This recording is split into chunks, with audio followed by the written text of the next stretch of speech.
Chatfuel School is now in session. Welcome to our weekly class where the Chatfuel team and the top experts in the industry will cover the most important topics you need to know as a chatbot builder and marketer. I'm Andrew, Chatfuel's head of video production. I am Bojana, Chatfuel's content manager. Have you ever seen someone spend 10 minutes getting the perfect photo of their food at a restaurant before eating it? How about someone recording their entire workout routine at the gym? Or have you ever noticed someone having a full-on iPhone photo shoot on the beach? If so, you probably spotted an influencer. Some people like to poke fun at these live streaming, selfie stick carrying social media gurus, but it's no secret that they're onto something.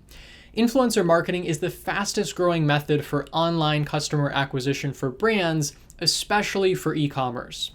According to Sprout Social, almost 80% of shoppers report having made a purchase after seeing a recommendation from an influencer on social media. So it's no surprise businesses are flocking to this new advertising strategy. And a study done by Influencer Marketing Hub shows that brands can expect an average return of $18 for every $1 spent on influencer marketing. So this type of marketing can be super powerful, but you've got to know how to do it right. You have to find the right type of influencers for your e-commerce brand and figure out how to work with them to design effective campaigns that will bring you results. There's a lot that goes into it, which is exactly why we brought an expert guest on the show this week to share his insights. We have our content manager, Bojana, filling in as co-host while Jelena is out for a few weeks. So, Bojana, will you tell us a bit more about our expert guest for today? Hey Andrew, I'd be happy to. Today, we are chatting with Neil Schaeffer. He's an expert in influencer marketing and he has a background to prove it. For starters, Neil was listed as one of Forbes' top 30 social media power influencers.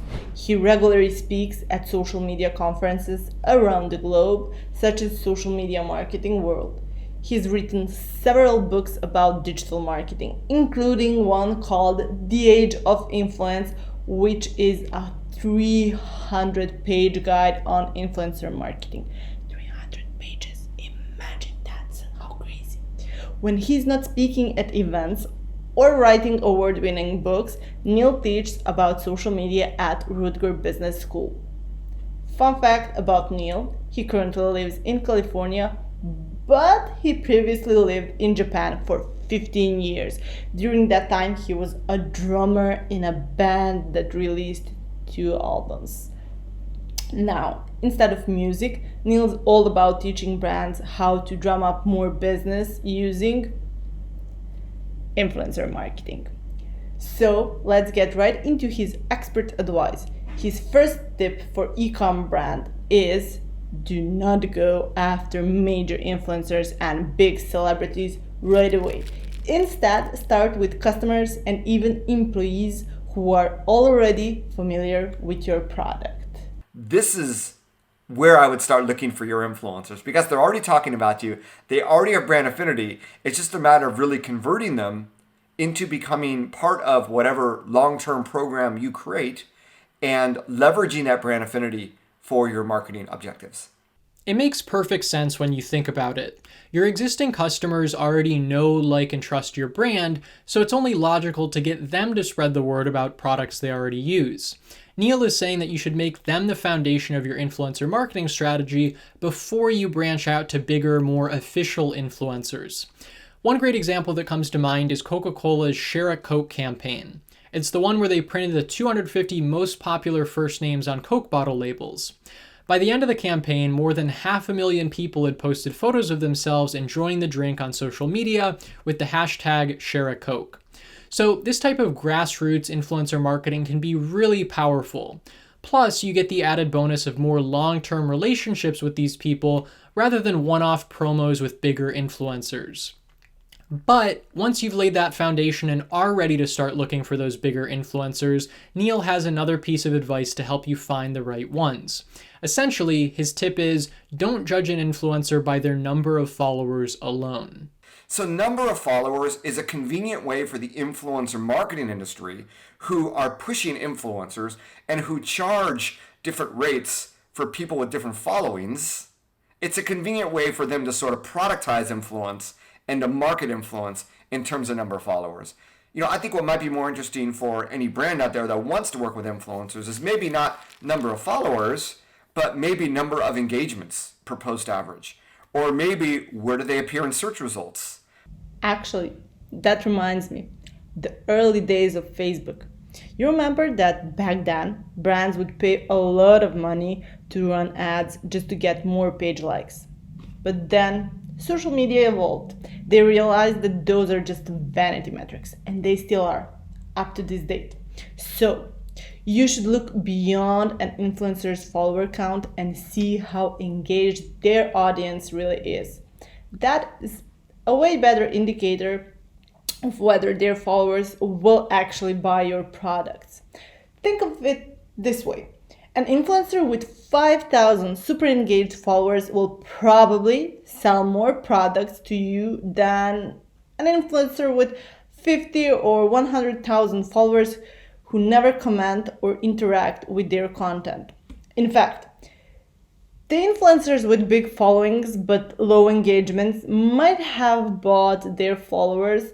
In that case, having them advertise your product won't do much for you at all. To make sure you do not partner with an influencer whose following is mostly fake, Neil recommends doing an audit of their profile and asking yourself these questions. Who are the people that are liking the posts? Pick 20 sample people. Pick a few percent sample, right? Who are the people that are actually commenting? It's pretty easy to spot the red flags. On Instagram, for example, one red flag is generic comments like, amazing pic, and love your feed. Another warning sign is commenters' profiles. They have no posts, no profile picture, and no followers. So those are some ways that you can spot spammy followers. But that's only step one. Even if the commenters seem like real, engaged people, you still need to make sure they fit the customer demographic that will actually be interested in your product. For example, say you're a makeup brand and you find a beauty influencer on Instagram. She seems like a good fit until you look at the comments and realize they're mostly from guys who are interested in the influencer herself rather than makeup enthusiasts who want to know more about her beauty routine and the products she uses.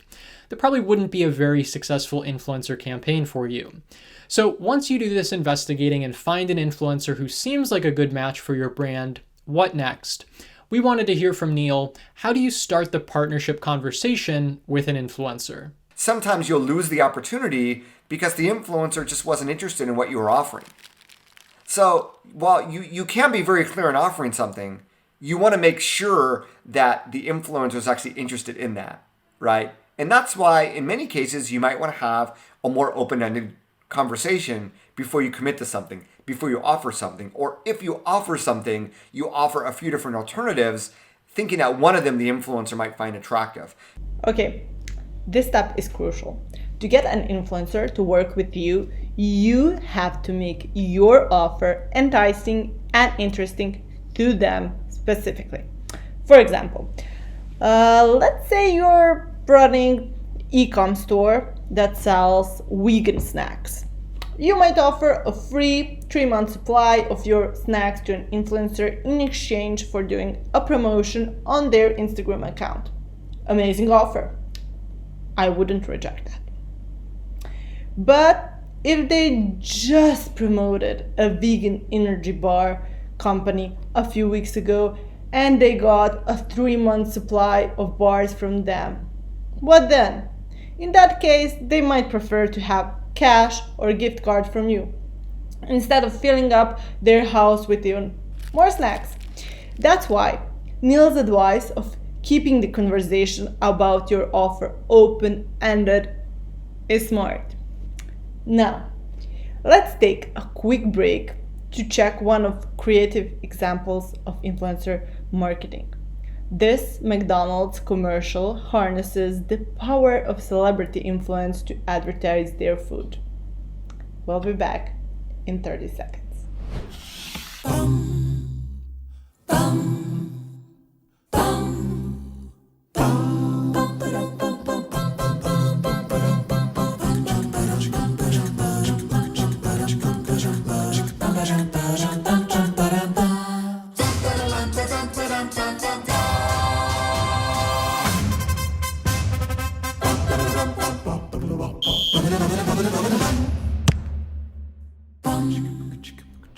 In this case, the influencers McDonald's used are major celebrities, or even fictional characters.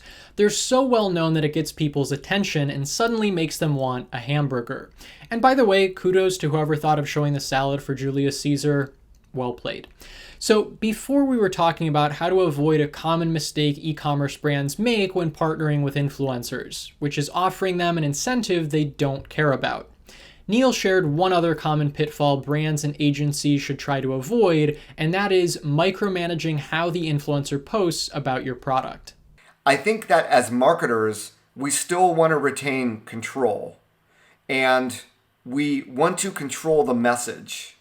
And I think one of the pitfalls is trying to stay in too much control. You know, the idea of working together and collaborating with an influencer is you want to tap into not only their community, but their creative powers that they've leveraged to be able to create the community. The best way to do that is to let the influencer understand what it is you're trying to achieve so that they can have the best visual, the best content, the best caption to help you reach your objective. That's a really important point because the influencer knows their audience best. So you should give them general guidelines and leave the rest of the creative control to them. That way, the post will feel more natural and less like an ad, which means followers will be more receptive to it. As a brand, you don't want to interfere and end up like the meme of the guy trying to fit in by saying, "How do you do, fellow kids?" Let the influencer do their thing. It will usually turn out better for you and your brand that way. Now, one other tip Neil had to share was about using influencer marketing for other purposes besides directly promoting your products. He explains how influencer marketing can be used to grow and develop your brand in other ways. There's a lot of people out there on any given social network that yield some influence that brands can tap into, and not just for, hey, here's a product, share this about my brand, or hey, will you talk about this with our brand, but really finding various ways to collaborate, not just for content amplification, but equally for content creation, for product ideas, for community feedback, etc., etc. I hope you're taking notes because this is gold. Influencers don't just have to be the face promoting your products on social media. They can also help you behind the scenes. Influencers whose followers match your target audience can help you understand that audience on a deeper level. Let's say your e-commerce store is getting ready to release a new product. You could partner with an influencer to brainstorm names for the product that will resonate with their target audience, which is your target audience. Or you could get their opinion on labels or positioning or any number of other factors. They know what their audience, aka your audience, likes most, so they can help you nail that product launch. So that's one common misconception about influencer marketing, that it's only about endorsements and direct product promotion. Another myth is that influencer marketing is only for business to consumer or B2C brands. With B2C, normally you're trying to convince one person. And there's usually a lot of people that are talking about that content or whatever consumer type of product that they're looking for. When we get to B2B, they're usually more niche industries, niche services, where there's less content that exists around them. And you also have more people within an organization that need to decide as to what product or service or solution they're going to use. So this is why I believe that influencer marketing is actually more relevant for B2B industries, because it's the content that comes from influencers that can have a bigger impact in a B2B world than they can on average in B2C industries. So basically, there's lots more competition with B2C content, but there's less noise in a lot of B2B industries, especially when it comes to influencers. So, as Neil said, B2B influencer campaigns are less common. And for that reason, they have the potential to be even more powerful. They're definitely something B2B brands should look into. Now, we had one last question for Neil. It's related to Instagram, since that's the first platform people think of when it comes to influencer marketing. Last year, Instagram decided to hide the number of likes on posts. In the past, that was one metric brands used to choose influencers. So we wanted to hear from Neil. How has that decision to hide likes changed influencer marketing? Getting away from the likes, it forces brands to really think about strategically what business value do they want out of those influencer collaborations. And therefore, I don't think it has a negative effect on the influencer marketing industry at all. I think it has a positive effect, and I think those influencers that can truly generate action, and that's the whole idea of being an influencer, they will rise to the top. Those that just bought fake followers, fake engagement, those will go to the bottom where they belong. It's just like we talked about before. Focusing on vanity metrics won't help you choose a good influencer. So Instagram getting rid of number of likes is actually helpful to e-commerce brands who are looking for influencers. Anyway, thank you to Neil Schaeffer for joining us on today's episode. Again, if you want more of his expertise on influencer marketing, you can find his book, The Age of Influence, on Amazon or wherever you buy books. You can also learn more about him on his website, neilschaeffer.com, which we'll link in the description below. Now, before we wrap up today's episode, we have a great example of B2B influencer marketing to share with you, featuring Barbara Corcoran from the hit show Shark Tank. We'll be back in 30 seconds. Apps are used everywhere except work. Why is that? Is it because people love filling out forms? Maybe they like checking with their supervisor to see how much vacation time they have. Or sending corporate their expense reports? I'll let you in on a little secret. They don't. By empowering employees to manage their own tasks, Paycom frees you to focus on the business of business.